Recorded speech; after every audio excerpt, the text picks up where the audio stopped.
महिला आरक्षण विधेयकावरून राज्यात राजकारण तापलं आहे। मुख्यमंत्री देवेंद्र फडणवीस यांनी विधेयकावर जोरदार हल्लाबोल करत विधेयकाची भ्रूण हत्या झाल्याचा आरोप केला आहे। 2029 पर्यंत महिला आरक्षण लागू करण्याचा सरकारचा निराधारही त्यांनी स्पष्ट केला आहे। महिला आरक्षण विधेयकावरून मुख्यमंत्री देवेंद्र फडणवीस यांनी विरोधकांवर टीका केली आहे।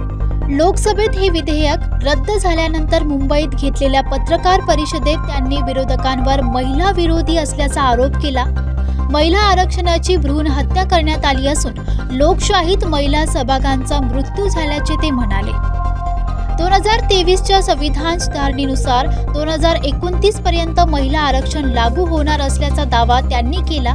यासाठी राज्यभर 1 कोटी महिलांच्या सह्या गोळा करण्याचे अभियान सुरू करण्यात आल्याचे त्यांनी जाहीर केले। राहुल गांधीवर टीका करत त्यांनी विरोधकांना खुल्या चर्चेचे आव्हान दिले। महिला हक्कांसाठी संघर्ष सुरूच राहणार असल्याचा निर्धार त्यांनी व्यक्त केला आहे।